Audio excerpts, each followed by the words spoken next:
Bienvenidas y bienvenidos, gracias por estar en este programa, un programa que vamos a dedicar a esta conmemoración del 12 de junio, Día Mundial contra el Trabajo Infantil.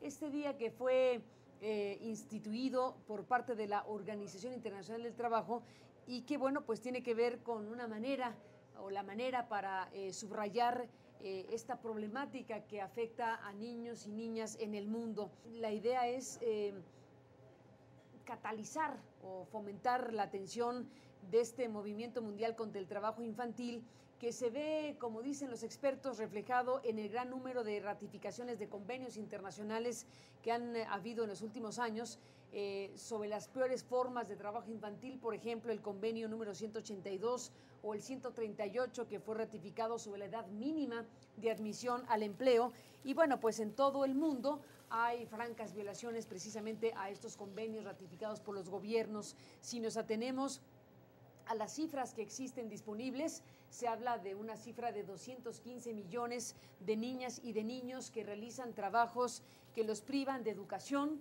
que los privan de salud, que los privan de tiempo de ocio y de descanso y, por supuesto, de sus libertades más elementales. Trabajos que son dañinos, perjudiciales para su desarrollo físico, para su desarrollo psicológico.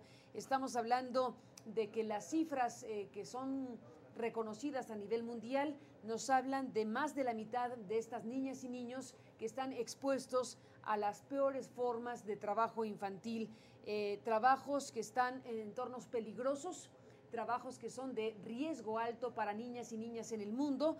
El recuento obvio tiene que ver con la agroindustria, la cuestión de la exposición a plaguicidas tóxicos, maquinaria pesada, minería, incluso figuras de esclavitud abierta que también existen en el mundo y que forman parte de esta necesidad de revisar lo que sucede en diferentes países. Esclavitud, trabajos forzosos, actividades ilícitas incluso como tráfico de estupefacientes o prostitución incluso, y también la utilización de niñas y de niños en conflictos armados. Serían los renglones más graves en donde niños y niñas tienen parte de sus infancias vividas.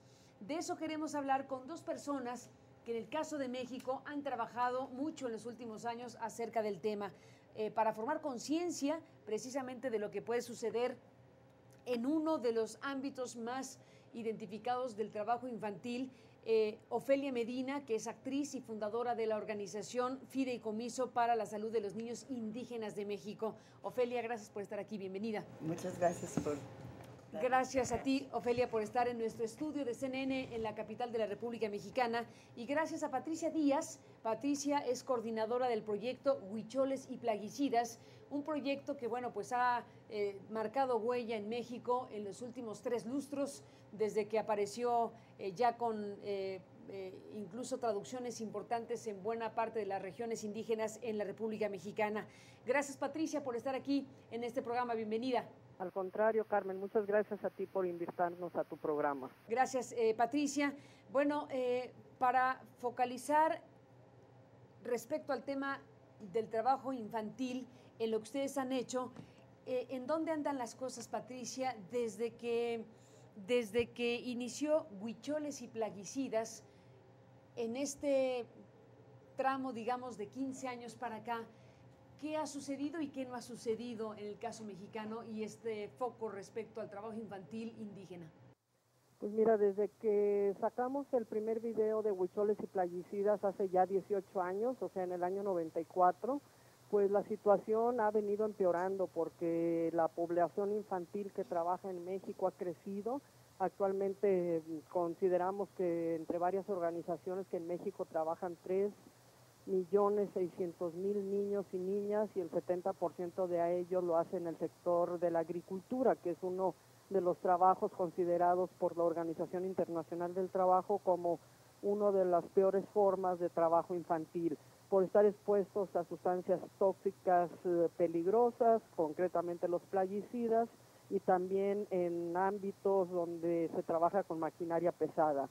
Entonces, pues realmente no podemos decir que se ha mejorado la situación en este sentido, sino al contrario, ha crecido la explotación de la mano de obra infantil y no solamente ha crecido en cantidad de personas de niños y niñas que trabajan, sino también en las formas de explotación y los pocos cuidados o no solo cuidados, sino prevención para que estos niños pudieran estar gozando de sus plenos derechos humanos y de todas las generaciones de los derechos humanos con los que deberían de contar, como es la educación, el descanso, la salud, sino al contrario, son precisamente los niños de las zonas de México más marginados, obviamente las zonas indígenas, las que se ven obligadas a migrar por sus malas condiciones económicas, la crisis les pega mucho más fuerte en estas zonas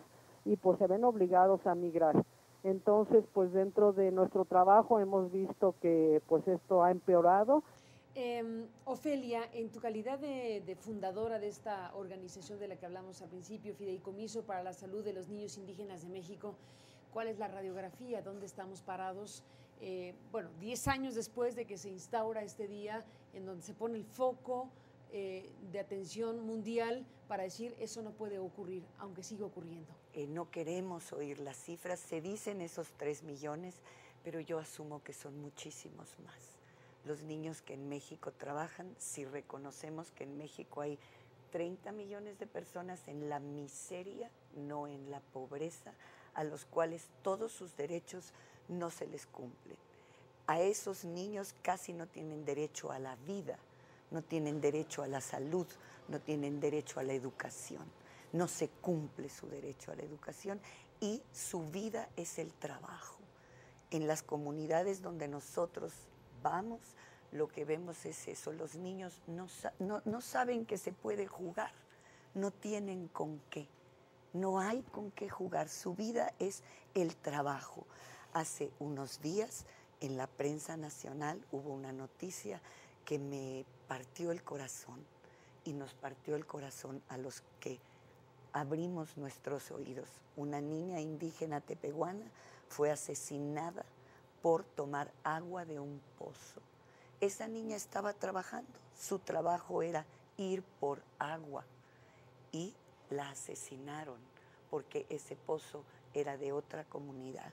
Eso nos hace ver que la situación de nuestro país es indignante y nos obliga a comprometernos a que esto deje de suceder. En esta organización, ¿qué tipo de tareas se realiza? Es un fideicomiso para la salud de los niños indígenas. ¿Cómo fluyen los recursos? ¿Cómo se dirigen? ¿Hacia dónde? ¿Cómo se puede enfrentar una problemática de trabajo infantil? No, nosotros hacemos un ejemplo mínimo de que las cosas se podrían mejorar a través de la nutrición. En nuestro país, esos niños mueren de hambre. En nuestro país mueren de hambre más de 100 niños diariamente. Si el gobierno reconoce 50,000, ¿qué puede hacer mi fideicomiso ante eso? Nada. Podemos demostrar que si una comunidad está bien nutrida, es en lo mínimo, y así lo hemos hecho, hacemos en una comunidad un programa de nutrición y esa comunidad se vuelve productiva, porque el hambre, la desnutrición hacen la inactividad. La gente que no tiene agua para beber, ¿cuántos millones de mexicanos hoy día no tienen agua? La gente se está secando, ¿cuántas reses se están muriendo? El gobierno reconoce 50,000 muertes al año de niños por desnutrición. En este momento yo no oigo que ninguno de los candidatos presidenciales hable sobre algo que tiene que ser un programa de emergencia alimentaria. Tenemos millones de personas muriendo de hambre y sed. El gobierno actual no aceptó el proyecto para paliar la sequía. No hay dinero para paliar la sequía, pero sí hay dinero para armas. ¿Cuánto dinero gastamos en armas en este país para seguir haciendo una guerra? Y en vez de hacer programas de recuperación de la tierra. Pues gran interrogante, Ofelia. Patricia, permítanme hacer una pausa y regresamos en esta conversación.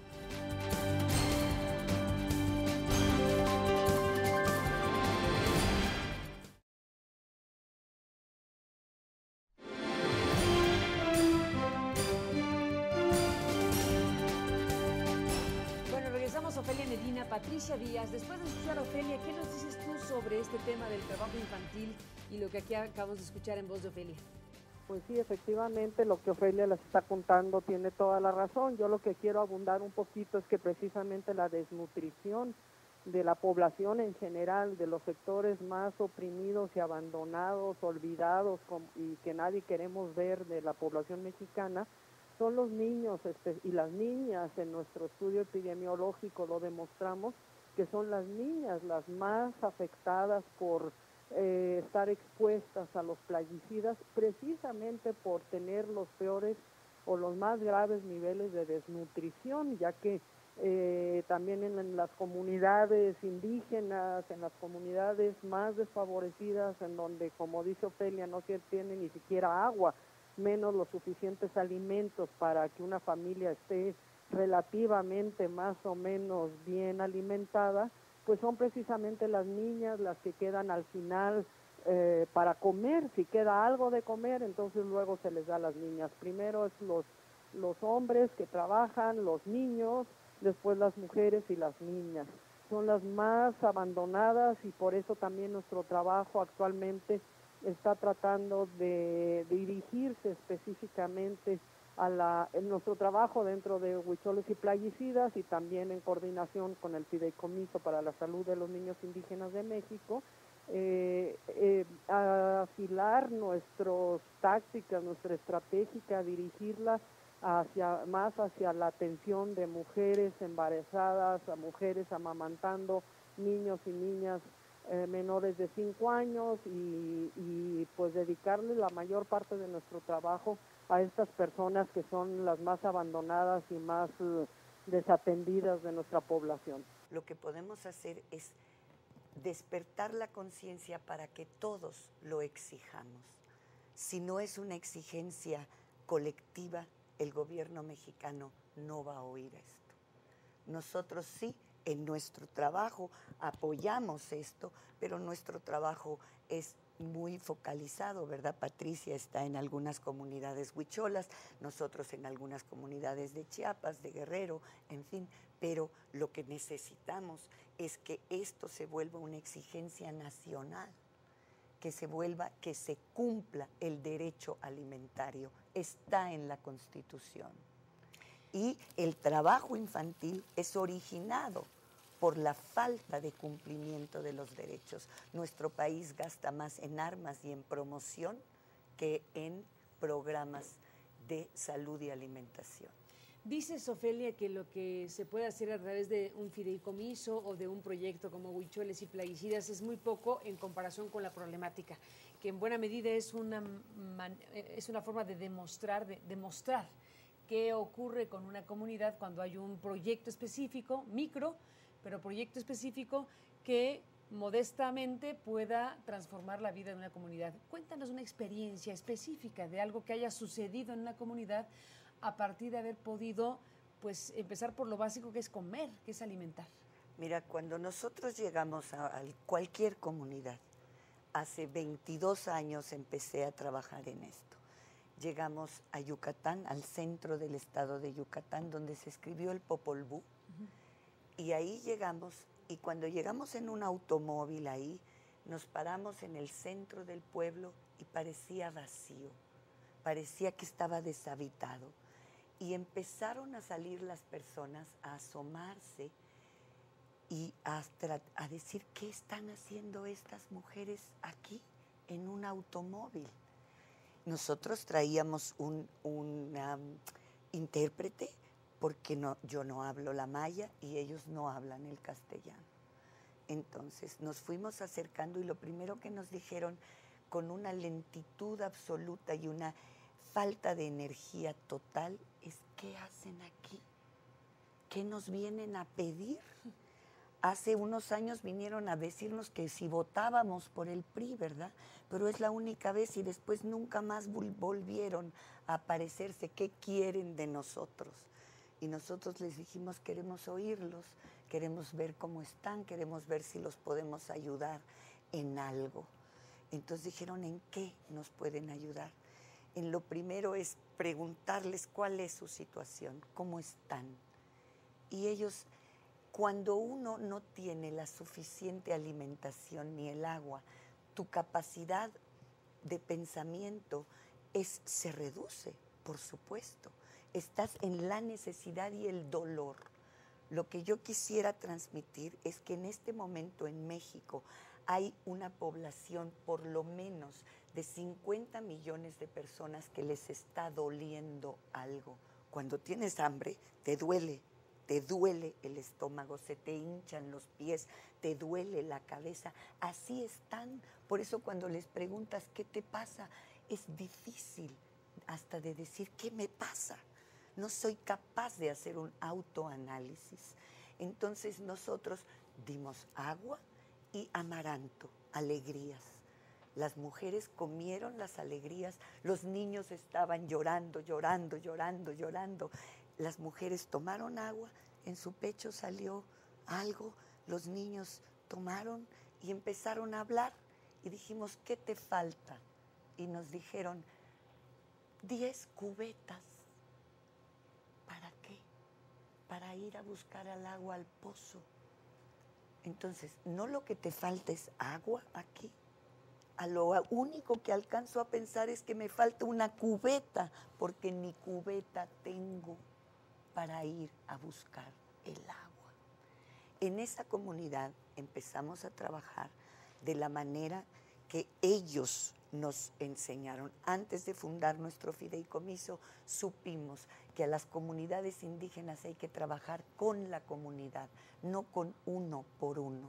No es un servicio de que vamos a tu casa y ¿qué te falta? Aquí te traigo tu... Eso es la comunidad la que tiene que activarse para organizarse y exigir sus derechos. En esa comunidad empezamos a proporcionar el amaranto y a proporcionar agua limpia solamente para que ellos tuvieran la capacidad de organizarse y conocer sus derechos y demandarlos ellos. Esa comunidad hoy día ya no está en la miseria. Nosotros solo les dimos un poco de tiempo, la capacidad de poderse sentar, hablar, autodiagnosticarse y exigir saber que esta hambre y esta sed a alguien le corresponde para que yo pueda después ser productivo. Esa es lo único que necesitamos, es que ahorita esos millones de personas no son capaces ni de autodiagnosticarse, porque el hambre es canija, Carmen, y el hambre es dolor, y en este momento hay mucho dolor. Volvemos, Ofelia, Patricia, en esta conversación.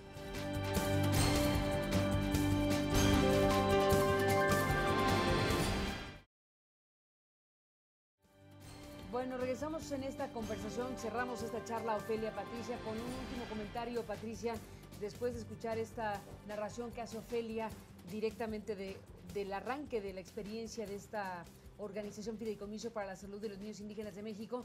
¿Con qué cerrarías, Patricia, en un día como este? Pues precisamente reafirmando lo que acaba de decir Ofelia, para las comunidades más pobres y abandonadas, el autodiagnóstico de sus propias necesidades es indispensable y que, por supuesto, primero estén bien comidos para poder llevarlo a cabo. En el trabajo que nosotros hemos realizado como huicholes y playicidas, hemos visto también en estos autodiagnósticos que lo que la gente pide primeramente, como Ofelia dice, es el agua, luego pues tener cierto nivel de poderse alimentar, y para ello nosotros estamos promoviendo y pues sí, tratando de capacitar a la gente de que vuelva a su milpa, a su autosuficiencia alimentaria en sus propias comunidades, tener sus alimentos sanos, no ser expulsados a campos agrícolas como esclavos o, como decía Ofelia, a pueblos rurales en donde se les aglutina y todos son empleados o esclavos de algún interés en particular para poderlos desplazar de sus comunidades. Y dentro de esta producción alimentaria sana, pues queremos recalcar que muchas veces, y ahorita en estos momentos de campañas políticas, varios de los partidos políticos llegan a las comunidades ofreciendo precisamente plaguicidas a cambio de votos. Esto las comunidades con las que nosotros hemos trabajado ya están más conscientes sobre esta situación y pues tratando de rechazar esta promoción de la revolución verde que nada más está tratando de acrecentar el uso de estos productos tóxicos y en estos momentos también de las semillas transgénicas, no solo en la agroindustria, sino también en las propias comunidades para acabar con sus semillas criollas y su autosuficiencia. Ofelia Medina, ¿cómo te despides de este programa?